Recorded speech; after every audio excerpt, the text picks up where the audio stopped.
Are you struggling to manage groups? You're either in summer school, summer camp, or you're working with a group of teenagers, middle school, or even elementary school. I'm going to give you some tips on how to group manage different settings, different situations in less than 5 minutes. Okay, so if you haven't joined me yet, I'm the Ordinary Professor. I do all things social skills, emotional intelligence, and all things feelings, meaning I can train you as an adult working with adult learners, as I can teach you as an adult how to work with children, just as if you're a camp counselor, teacher, educator, facilitator, or executive coach.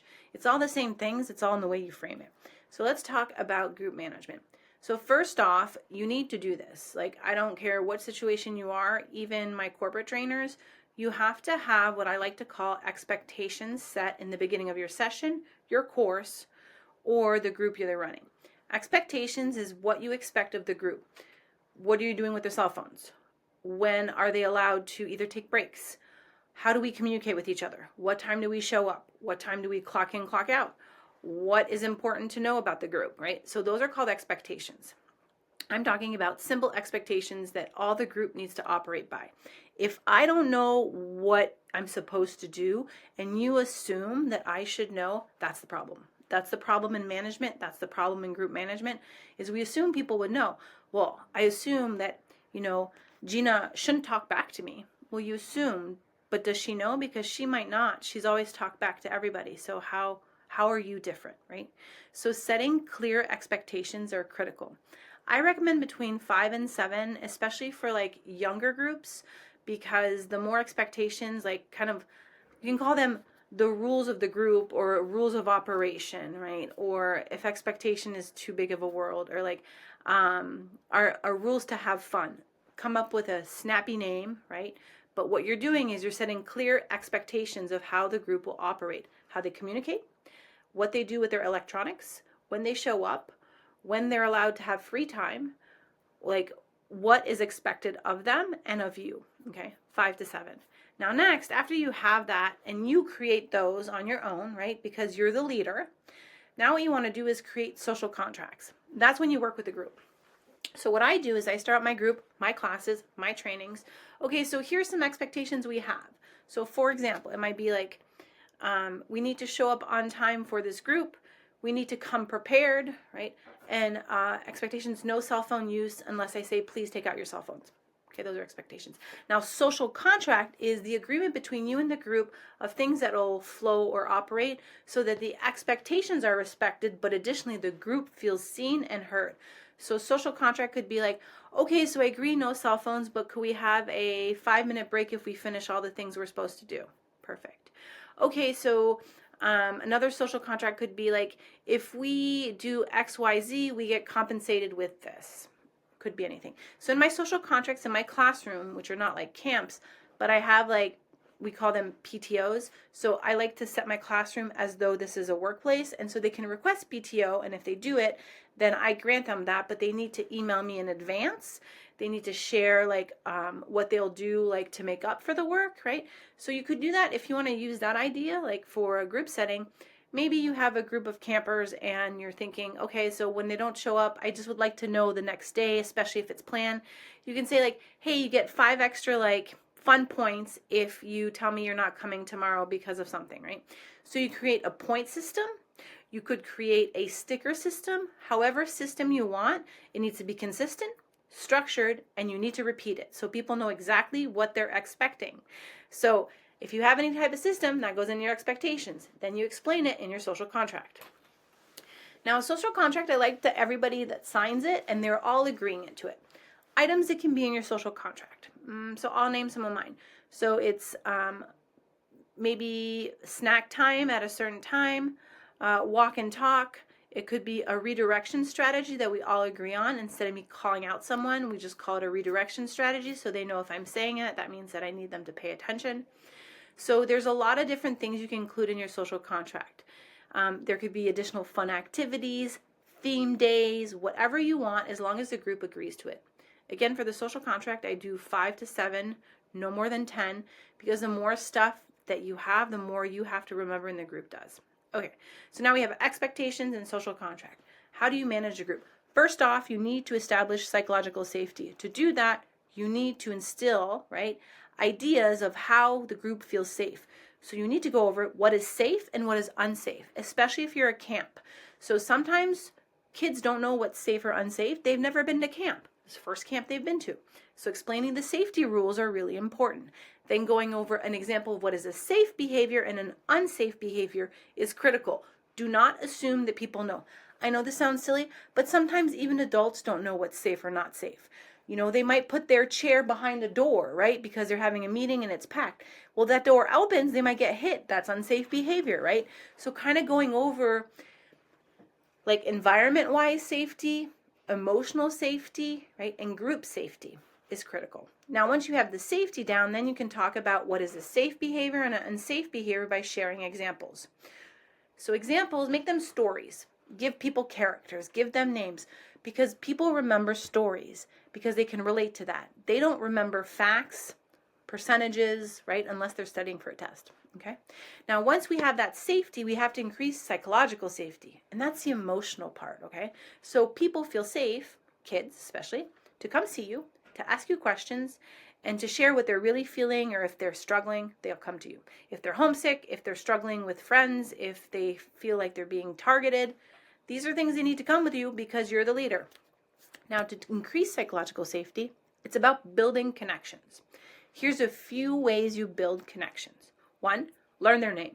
Learn their name so that when you see them coming from a mile away, you're like, here comes Luke. Can't wait to see Luke. Hey, Luke. Hi. Hi, Luke. Hi. It's great to see you, Luke. Okay? You don't have to be as energetic as me. But if you're a camp counselor or if you're working with kids this summer, you need to up your game. So find the energy within you. If you're more introverted, you can always like, hey, what's up, Luke? Or like, good to see you, Luke. Or high five, Luke. Fist bump, Luke.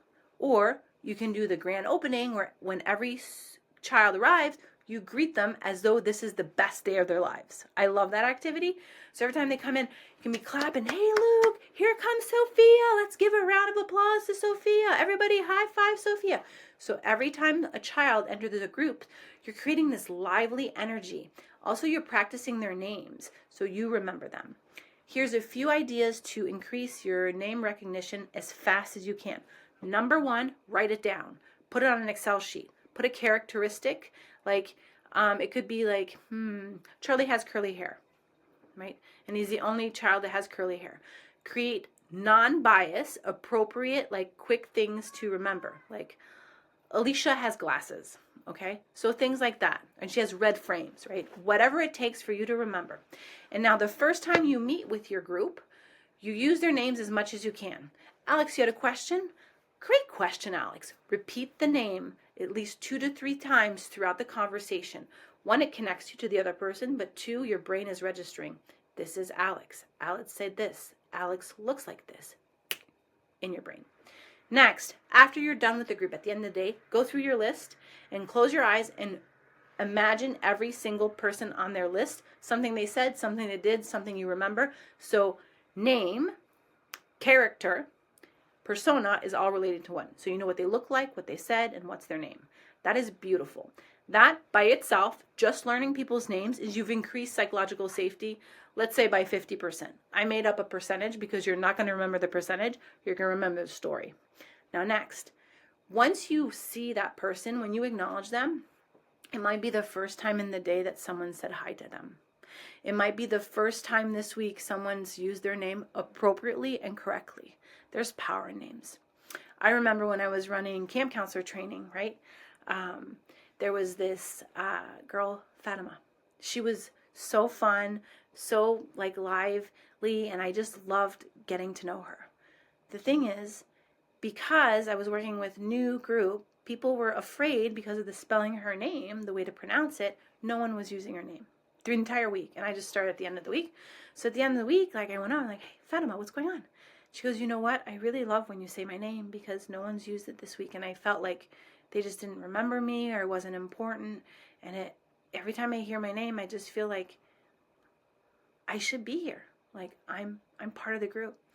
And it just warmed my heart, and it was something easy. But you know how I had to do it? I had to repeat her name multiple times in different formats, in different ways, practicing to myself, because the pronunciation can be very different, even the spelling. So you need to practice using people's names.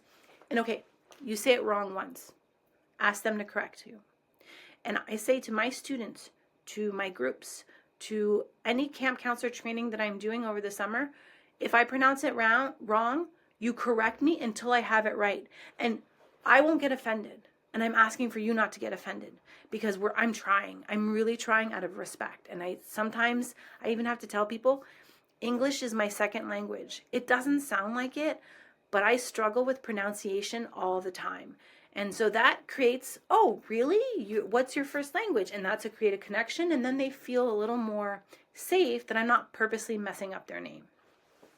So first of all, pronunciation is critical. Remembering the person's name is second. And third, using it as much as you can. Boom.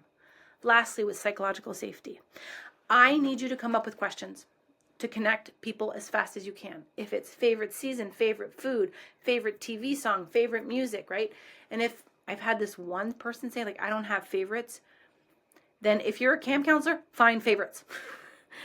And if it's a child that's coming to you, don't have favorites, be like, okay, well, would you rather this or that, right? So come up with questions, this or that, or favorites, or share something about, right, summer, about you, about your school year, there's a gazillion questions. If you're like, I have no idea, I'm not good at questions, get good at questions. It will only help you in life. I promise you that. Even ask ChatGPT, hey, give me 15 questions for age group 8 to 10.